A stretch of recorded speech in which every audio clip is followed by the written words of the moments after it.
नमस्कार विद्यार्थी मित्रांनो, मी अभिषेक ठिगळे एज्युकल्चर मध्ये तुमच्या सगळ्यांचं स्वागत करतो। धर्मादाय आयुक्तालय भरती 2025 च्या अनुषंगाने आपण एक बॅच लॉन्च केली होती आणि त्याचे लेक्चर आपण 11 तारखेपासून सुरू करणार आहे असं बोललो होतो। तर हे लेट लेक्चर वगैरे मी असं कधी करत नाही, लगेच उद्या बॅच असेल तर आज लॉन्च करतो वगैरे, पण ह्याच्यासाठीचा सिलेबस थोडासा वेगळा होता म्हणजे वेगळ्या पद्धतीने आपल्याला दिला गेला होता। त्यामुळे मी थोडासा तो वेळ घेतला होता की जेणेकरून आपल्याला त्या सिलेबस नुसार सगळे प्रश्न तयार करता येईल। ठीक आहे, तर आज हे त्याचंच एक इंट्रोडक्टरी लेक्चर आहे की या पूर्ण बॅच मध्ये काय असणार आहे त्याविषयीचं। ठीक आहे, किंवा त्या सिलेबस म्हणजे काय, मी टाकतानाच असं लिहिलंय धर्मादाय आयुक्तालय भरती 2025 रिझनिंगचे जे 12 टॉपिक आहेत ते नक्की आहेत तरी काय, तर ते टॉपिक तुम्हाला समजण्यासाठी मी हे आजचं लेक्चर घेऊन आलेलो आहे की प्रत्येक टॉपिक मध्ये कुठल्या प्रकारचे प्रश्न येऊ शकतील। कारण ती नावं तुम्ही आजपर्यंत कधी ना ऐकलेली असतील अशी तुम्हाला वाटत असेल, पण ती तीच नाव आहेत। बऱ्याच सेंट्रल एक्झामला तीच नाव वापरली जातात, डिफेन्स साठी सुद्धा ती नाव वापरली जातात। मी या प्रकारच्या एक्झामचे प्रश्न आधी तयार केलेले आहेत, त्यामुळे मला त्या नावांचा असं विशेष काही वाटलं नव्हतं। पण आपल्या एमपीएससीच्या भाषेत किंवा सरळ सेवेच्या भाषेत ती नावं नवीन आहेत, त्यामुळे मुलांना सुद्धा ती नावं खूपच नवीन वाटली। आणि आता त्याचं काय करायचं, तर त्यासाठी मग मी ती बॅच लॉन्च केली की ज्याचे लेक्चर उद्यापासून म्हणजे 11 तारखेपासून तुम्हाला रेग्युलर यायला सुरुवात येते। आजचं लेक्चर काय आहे, तर त्या प्रत्येक टॉपिकचं आपण जरासं ब्रीफ मध्ये बघणार आहे की बाबा त्या टॉपिक मध्ये आपल्याला काय काय येऊ शकतं। ठीक आहे, तर चला सुरू करूया। धर्मादाय आयुक्तालय भरती 2025 रिझनिंगचे जे 12 टॉपिक आहेत ते नक्की आहेत तरी काय।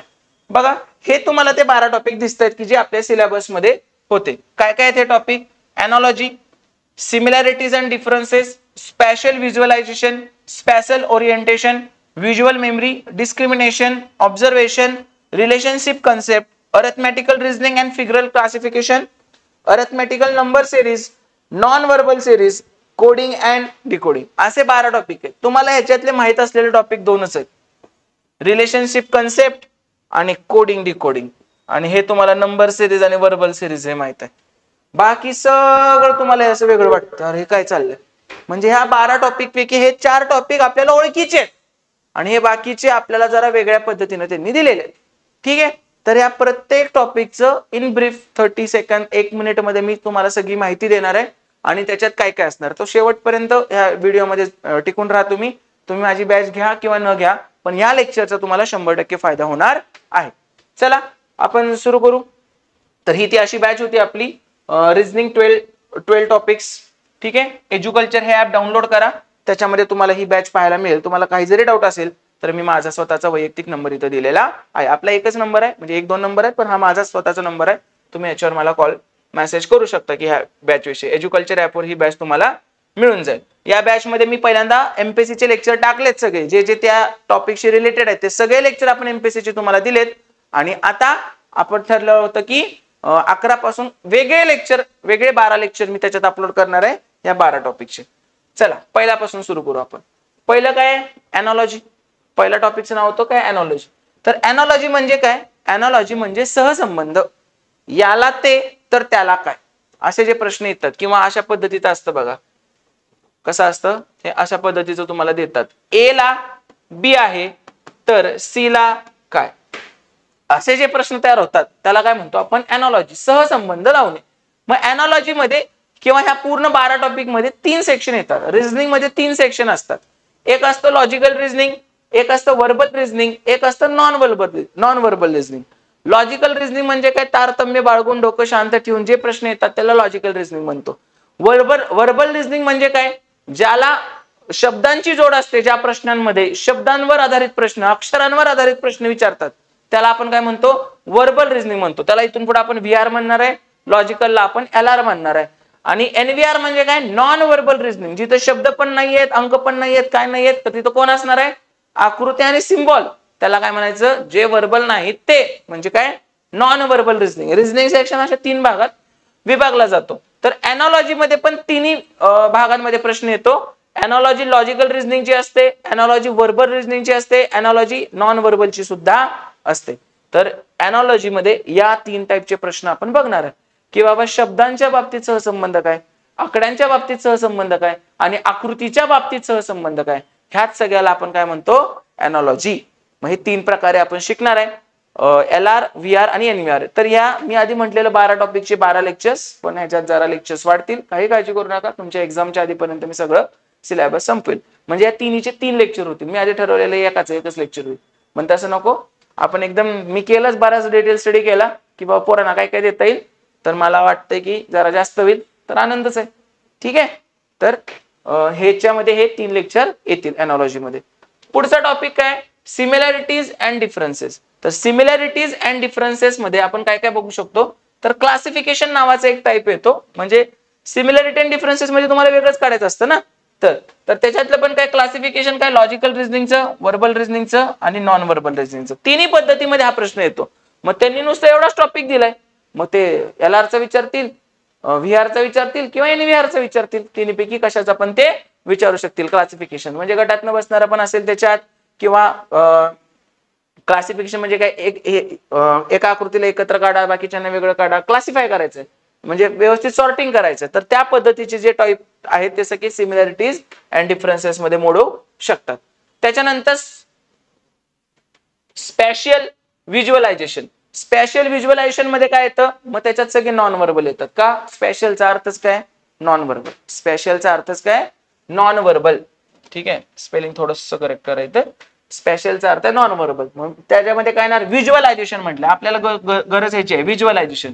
मग व्हिज्युअलायझेशन मध्ये कोण कोण येणार, मिरर इमेजेस येणार, वॉटर इमेजेस येणार आणि क्यूब अँड डाईस, की जिथे तुम्हाला व्हिज्युअलायझेशन करायला लागतं.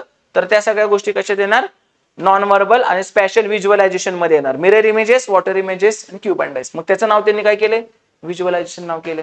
ओके, पुढचा टॉपिक काय होता, स्पॅशियल ओरिएंटेशन. स्पॅशियल ओरिएंटेशन. मग बघा, ओरिएंटेशन म्हणजे काय, कुठं आहे, कसं आहे, त्याची स्थान काय, जागा काय. मग ह्याच्यामध्ये पण नॉन व्हर्बल येतं.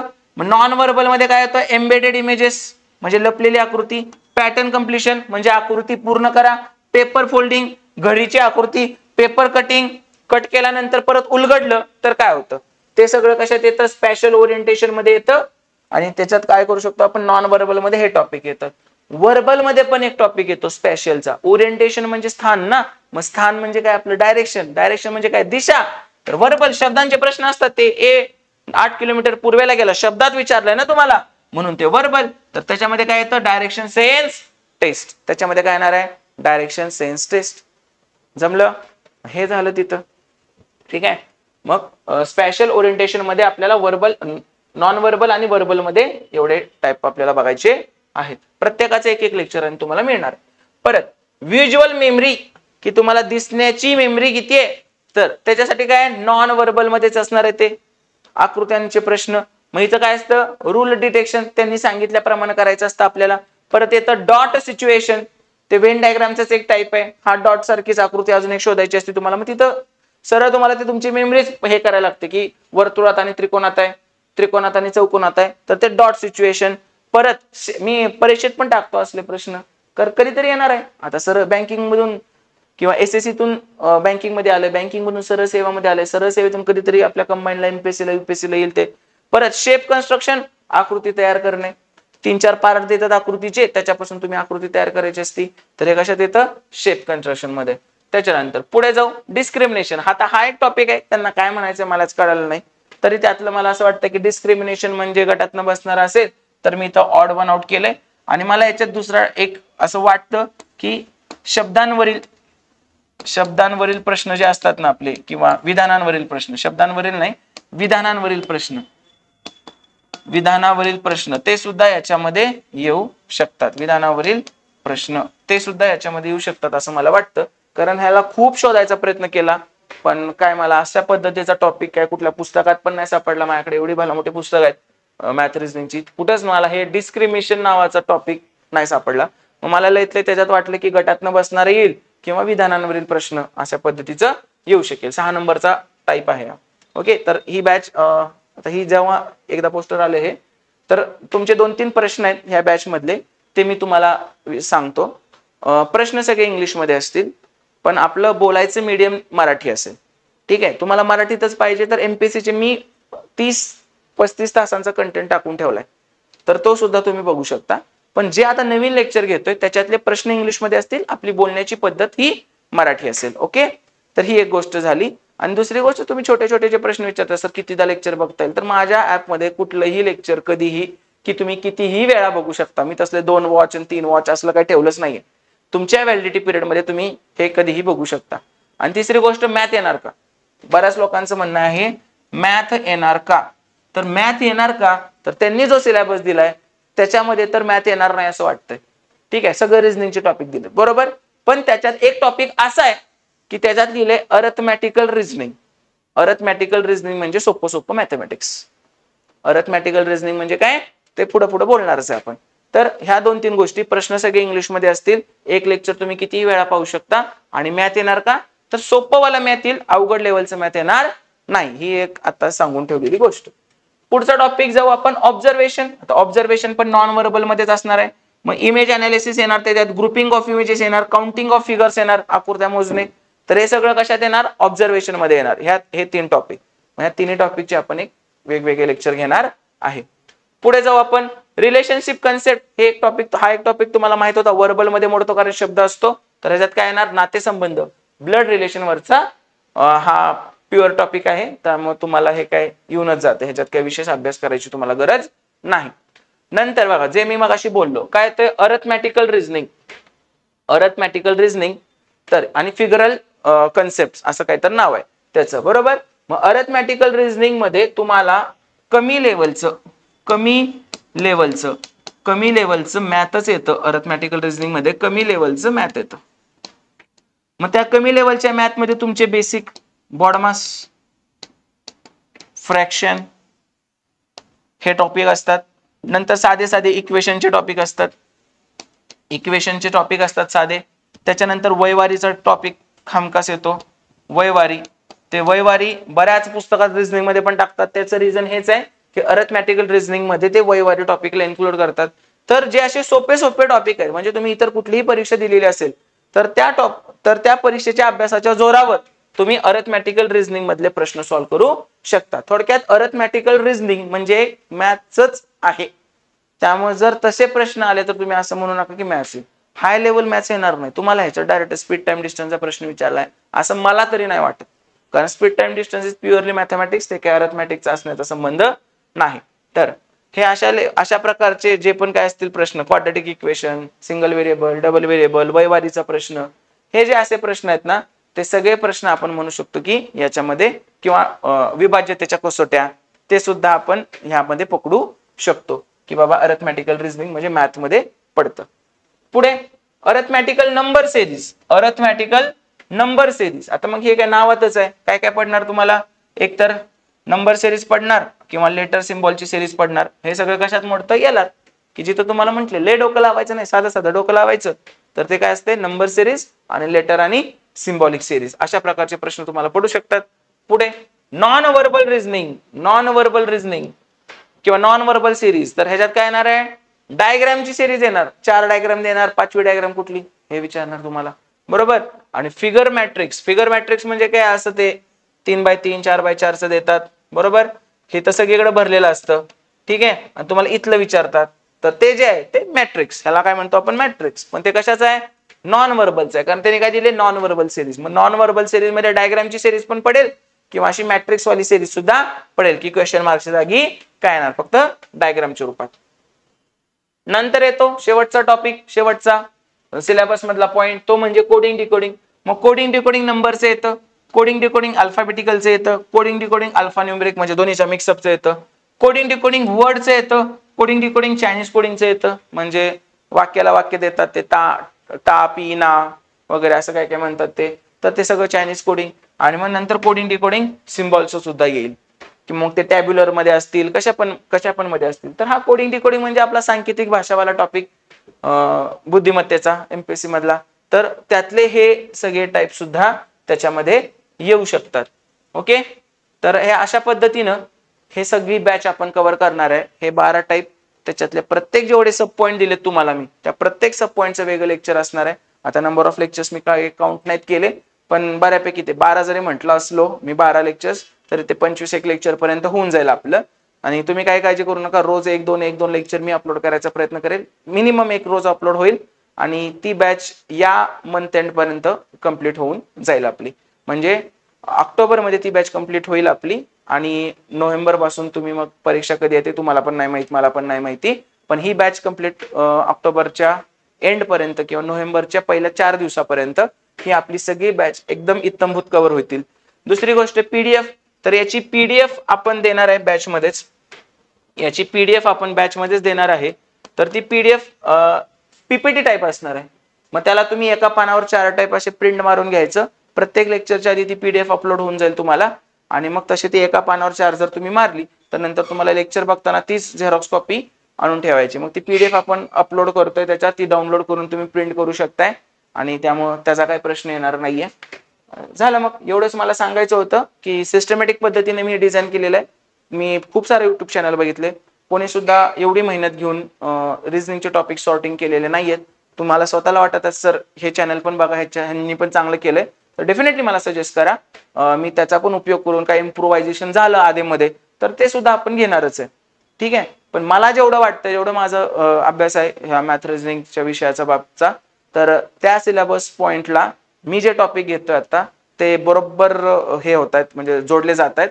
त्यामुळं ह्या सगळ्या टॉपिकचा आपण एकदम चांगल्या पद्धतीने अभ्यास करतोय. तर तुम्हाला ज्यांनी कोणी बॅच घेतली नसेल, सर जेव्हा सुरू होईल तेव्हा घेऊ, तर उद्यापासून याचं पहिलं लेक्चर पडतंय. तर एज्युकल्चर हे ऍप डाउनलोड करायचं, तिथं तुम्हाला रिझनिंग बॅच 12 टॉपिक सेम अशाच प्रकारचं पोस्टर दिसेल, तर ती बॅच तुम्ही जॉईन करू शकता. फी खरंच 299 जेवढा कंटेंट भेटला ना, तुम्ही स्वतः मनाला विचारा की योग्य आहे की काय आहे. मला तर वाटतं की कमी आहे फी, योग्यच फी आहे. ठीक आहे, कारण जेवढ्या तासांचा कंटेंट देतोय, जेवढी मेहनत घेतली त्या मानाने ही फी कमी आहे. कारण माझ्या बाकीच्या फीस तुम्ही बघू शकता, कारण कंटेंट जसा देतो मी त्याप्रमाणे मी फी घेतो. त्यामुळं फीच्या बद्दल तर मला नाही वाटत कोणाच्या मनात नाराजीचा सूर असावा. आणि तुम्हाला तरीही काही प्रॉब्लेम असेल तर तुम्ही मला या नंबरवर कॉन्टॅक्ट करू शकता. हे आपलं टेलिग्राम चॅनल आहे, ह्याच्यावर सगळे अपडेट पडत असते, हे जॉईन करा तुम्ही. मला आजकाल जमत नाही रे जॉईन करा, हे कर ते कर म्हणायला, मग ते काहीच वाटत नाही, पोरं बघते नुसतं जाते. मला माहित नव्हतं, मला असं वाटायचं की पोराला आवडलं तर पोरग जॉईन करतं, पोरग कमेंट करतं, पोरग सबस्क्राईब करतं. पण नंतर कळतं मला नाही सांगायला लागतं शिक्षकानं, हे घे बाबा सांगतोय आता, ह्याच्यावर सगळं मिळतंय तुला, हे जॉईन कर, ह्याच्यावर तू डाऊट विचार आणि एज्युकल्चर ऍप डाउनलोड करून ही बॅच घेऊ शकतो. ठीक आहे, तर हे सगळं असं होतं आपल्या धर्मादाय आयुक्तालय भरती 2025च्या परीक्षेसाठी. आणि ही बॅच आपण त्या सरळ सेवा बॅच मध्ये टाकतोय. सो ज्यांनी माझी सरळ सेवेची बॅच घेतली आहे त्यांना ही बॅच घ्यायची गरज नाही. म्हणून मी आधीच सांगितलं सर, मी प्रमोट कसं करतो, घे बिंदास, तुला काही कमी नाही पडणार, नंतर तुला 1 रुपया नाही मागणार, मग त्यासाठीच मी प्रमोट केलेलं असतं. कारण आता मी त्यांना नाही घ्यायला हवं ही बॅच 300 रुपये भरून, त्यांनी एकदाच 999 रुपये भरून सगळं सरळ सेवा, जे पण सरळ सेवेचं काही येईल ते त्यात टाकतोय मी लेक्चर्स. ठीक आहे, जे माझ्याकडे येईल ते, त्यांना डबल फी भरायला लावत नाही. मग ते जीएमसी असू दे, कोशागार असू दे, प्रत्येकाची 300 फी आहे. पण ज्याने एकदाच सरळ सेवा घेतली त्याला वर्षभरासाठी काही भरायची गरज नाही. तर ती स्काय ब्लू कलरची जी सरळ सेवा PYQ बॅच आहे तर ती जॉईन केली तर मग नंतर वर्षभरात तुला कुठल्याच एक्झामसाठी सरळ सेवेचे काही करावं लागणार नाही. ओके, तर अशा पद्धतीने मला हे सांगायचं होतं. तुमचे जे काय डाऊट असतील ते कमेंटमध्ये बिंदास विचारा, मी त्या सगळ्याला उत्तर देईनच. आणि तुम्ही जे सजेशन द्याल ते सुद्धा आपण रनिंग बॅच मध्ये इम्प्लिमेंट करू शकतो, असं काही नाही. हे जे मला वाटलं ते सगळं मी ह्याच्यात आणतोय आता. ओके, ठीक आहे, थांबू इथं. Thank you so much, all the very best.